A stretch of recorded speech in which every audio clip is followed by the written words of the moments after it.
On en parle avec notre invitée Niagale Bagayoko. Bonjour et merci d'être sur France 24. Vous êtes chercheuse, présidente de l'African Security Sector Network.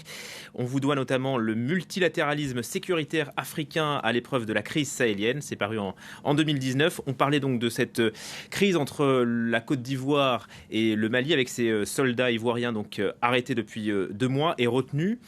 D'un côté, la Côte d'Ivoire dit qu'ils sont otages. Les Maliens disent que ce sont des mercenaires. Qui dit vrai dans cette histoire ? Alors, pour comprendre ce qui se joue, il faut revenir sur les règles de déploiement onusiennes. C'est-à-dire que dans le cadre de la MINUSMA, comme des autres missions de maintien de la paix, il y a, en plus des contingents affectés à la force, ce qu'on appelle des éléments de soutien nationaux, National Support Elements. Et c'est dans ce cadre-là que les militaires ivoiriens étaient manifestement déployés. Si je dis manifestement, c'est parce que les explications qui ont été données par les Nations Unies elles-mêmes sont relativement troubles en réalité.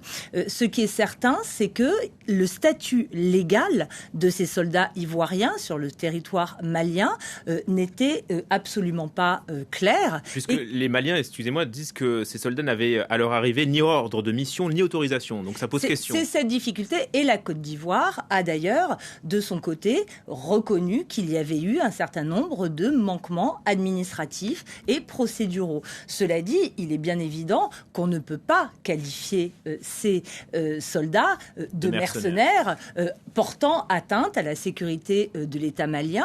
Et la difficulté et la politisation du côté des autorités maliennes de cette présence sur leur sol de ces effectifs ivoiriens, en échange desquels ils ont proposé à la Côte d'Ivoire de extrader de nouveau vers le Mali des personnalités qui sont poursuivies d'un point de vue judiciaire, notamment dans le cadre des dossiers relatifs au détournement des budgets de la défense. Donc ça pourrait être du chantage.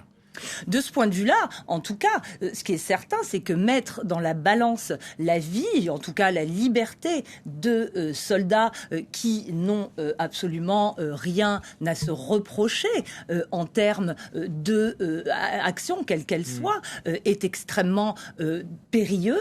Et on s'aperçoit que si la Côte d'Ivoire a pu, à un moment donné, faire amende honorable, elle refuse aujourd'hui le marché qui lui est proposé du côté de Bamako. Et en effet, la tension est susceptible de s'aggraver, notamment parce qu'on se souvient que sur le territoire ivoirien, il y a de nombreux ressortissants maliens qui, au début de la crise ivoirienne, il y a une quinzaine d'années, enfin même plus, avaient été pris à partie dans le cadre notamment de cette fameuse rhétorique de l'ivoirité. Donc c'est une question qui reste extrêmement sensible et qui peut effectivement dégénérer et poser des problèmes vraiment préoccupants. Oui, on sent Alassane Ouattara qui commence à s'impatienter. La crise dure depuis 2 mois maintenant. Ça peut dégénérer, dites-vous. Est-ce que la question des sanctions, de nouvelles sanctions de la CEDEAO peut être remise sur la table ? Alors, ce qui est en jeu également, c'est la relation personnelle d'Alassane Ouattara avec le régime actuellement en place au Mali, puisqu'on sait très bien que parmi les chefs d'État, membres de la CEDEAO, Alassane Ouattara a été l'un des plus déterminés à imposer des sanctions extrêmement strictes contre le Mali. Donc, c'est aussi, à mon avis, de la part des autorités maliennes, un moyen, à travers la détention de ces soldats ivoiriens, de lui faire payer ses prises de position de l'époque. Est-ce qu'il est possible aujourd'hui de reprendre des sanctions ? Ça me paraît difficile, parce que leur levée a fait l'objet d'un consensus assez large. Levée quelques jours avant l'arrestation de ces soldats. Exactement, et au prix de très nombreux pourparlers, négociations, médiations, notamment de la part du Togo, qui est d'ailleurs de nouveau médiateur dans cette crise. Mais effectivement, la tension régionale est de nouveau très intense. Avec, on va revoir peut-être l'image, ce déplacement du colonel guinéen Doumbouya, le chef de la junte, qui a été reçu au Mali, je crois que c'était hier, donc accueilli avec tous les honneurs. Doumbouya, Goïta, même combat ?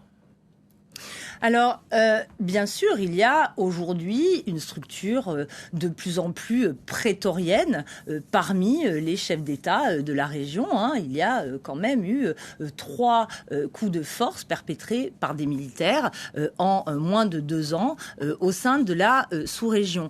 Il me semble, cela dit, que la situation est un peu différente parce que l'arrivée au pouvoir de Mamadi Doumbouya ne se situe pas dans le cadre de la même crise sécuritaire que celle d'Assimi Goïta. Si l'un et l'autre ont réussi à prendre les rênes du pouvoir en dénonçant les manquements des présidents démocratiquement élus, Ibeka au Mali et Alpha Condé en Guinée, les conditions dans lesquelles Mamadi Doumbouya exerce aujourd'hui le pouvoir me semblent moins compliquées qu'elles ne le sont pour les militaires maliens. Mais même combat dans l'opposition à la CEDEAO, je voulais dire ?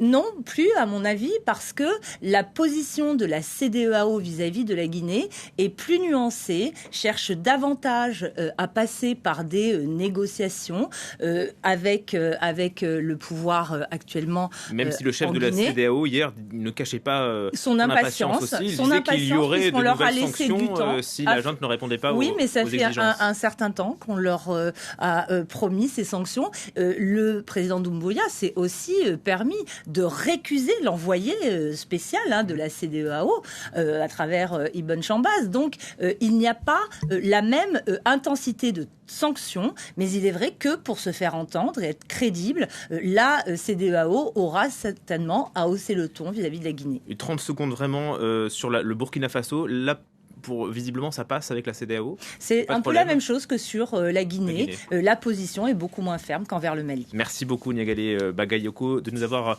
éclairé.